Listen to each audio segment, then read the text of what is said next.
20 વર્ષ પહેલા કોંગ્રેસની સરકાર હતી. ખેડૂતોએ આંદોલન કર્યું. મને લાગે છે ત્યાં સુધી સાબરકાંઠાની ઘટના છે. ખેડૂતોએ આંદોલન કર્યું.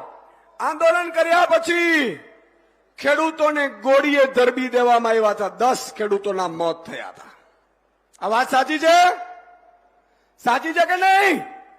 અને મિત્રો, આજે મારે આમ તો હું પર્ટિક્યુલરલી કોઈ વ્યક્તિમાં નથી પડતો, પણ મારે કહેવું પડે કે 34, 35, 36 વર્ષ પહેલા કોંગ્રેસે ખેડૂતો પર ગોળીઓ વરસાવી. કોંગ્રેસના જે તે વખતના મુખ્યમંત્રીઓ અને એમના જ લાડાઓ અત્યારે કોંગ્રેસમાં ગોઠવાણા છે. આ લોકોએ જે તે વખતે ખેડૂતો ઉપર ગોળીઓ ચડાવી. તે દિવસથી મારો ખેડૂત નક્કી કર્યું છે કે આ કોંગ્રેસને લાત મારવી છે.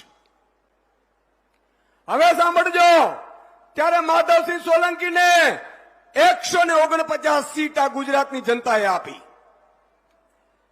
આપણે લોકો ભાજપને 161 સીટ આપી. કેટલી? 161 સીટ આપી. ભાજપે નક્કી કર્યું કે ખેડૂતોની જરૂર નથી, માલધારીઓની જરૂર નથી, લૂંટો જેટલું લૂંટાય એટલું, અને ખેડૂતોને પણ જો આંદોલન કરે તો આંદોલનને કચડી દો. મિત્રો, અને જે દિવસે 14 તારીખે મેં એટલા માટે કહું છું કે મને ફોન આવ્યો, ખબર પડી 4 દિવસ પહેલા જ હું હિંમતનગરમાં હતો. મને ખૂબ બધા પશુપાલકો મળવા આવ્યા હતા. મને કીધું, ઈશુદાનભાઈ, ભાવ ફેર નથી મળતો, ભાવોમાં ગડબડ થઈ રહી છે.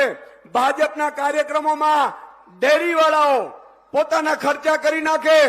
લાખો કરોડો રૂપિયાનો એમડી ના પગાર હોય, 20, 40 લાખ રૂપિયા લઈને પોતાના મળતિયાઓની ભરતીઓ કરે, અને આખી ડેરીને ભાજપનો અડ્ડો બનાવી દેવામાં આવ્યો છે. આ વાત સાચી કહું છું? સાચી કહું છું? મિત્રો, હું ખેડૂત ને માલધારીનો દીકરો છું.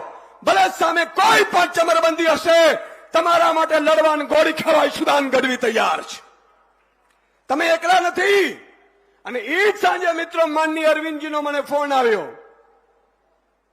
વાત કરી, અમે ગોપાલભાઈ ચર્ચા કરી હતા, હેમંતભાઈને, માનનીય અરવિંદજીને અમે વિનંતી કરી કે સાહેબ, આ 34, 35 વર્ષ પહેલા જે સરકારે 149 સીટ આવ્યા પછી અહંકારમાં આવી અને મારા ખેડૂતો ઉપર ગોળીઓ ચડાવી હતી, આજ ભાજપ 161માં અહંકારમાં આવી છે અને હવે ગોળીઓ વરસાવે છે.